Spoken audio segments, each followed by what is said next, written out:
শাসকের রিপোর্ট এমন মর্মেই জমা পড়ল কমিশনে। জেলা শাসকের রিপোর্টে কাঠগড়ায় নিষিদ্ধের সঙ্গে থাকা দুই ব্যক্তি।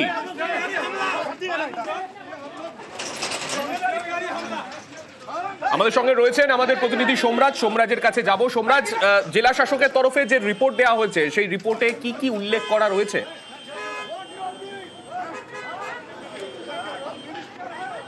দেখো, ইতিমধ্যেই প্রাথমিক পর্যায়ে রিপোর্ট জমা পড়েছে কমিশনের কাছে এবং সেই কমিশন সেই রিপোর্ট দিল্লিতে পাঠিয়ে দিচ্ছে বলে কমিশন সূত্রে খবর। যেটা সূত্র মারফত জানা যাচ্ছে, গতকালকে যে ঘটনা সেই ঘটনা পরম্পরা জানানো হয়েছে।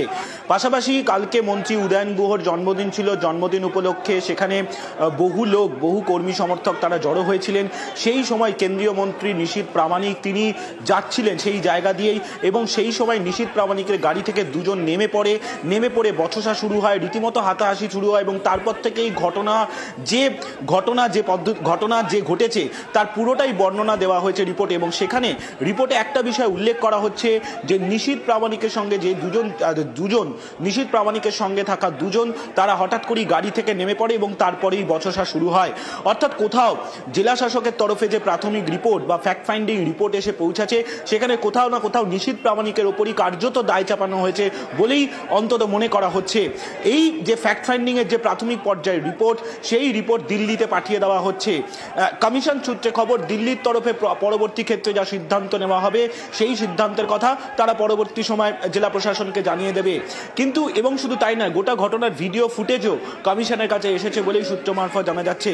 এবং কমিশন এই বিষয় নিয়ে যে কড়া মনোভাব নেবে, অন্তত সেই বিষয়টাও কমিশনের আধিকারিকরা দাবি করছেন। ফলত সব মিলিয়ে এই ঘটনায় কার্যত নিশীথ প্রামাণিকের ওপরই দায় চাপাচ্ছেন কোচবিহার জেলা প্রশাসন। এবং কোচবিহার জেলা প্রশাসনের তার কাছ থেকে রিপোর্ট চাওয়া হয়েছিল। সেই রিপোর্ট, প্রাথমিক পর্যায়ে রিপোর্ট এসে পৌঁছেছে কমিশনের কাছে এবং সেই রিপোর্টে বলা হচ্ছে কার্যত যে নিশীথ প্রামাণিকের সঙ্গে যে দুজন ছিলেন তারা গাড়ি থেকে হঠাৎ করেই নেমে পড়ে এবং তারপরেই বচসা শুরু হয়, হাতাহাতি শুরু হয়।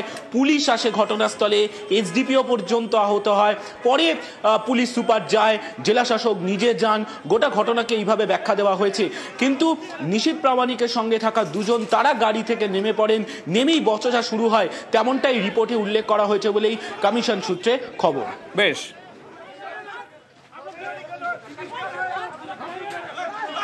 আর দিনহাটায় ধুন্ধুম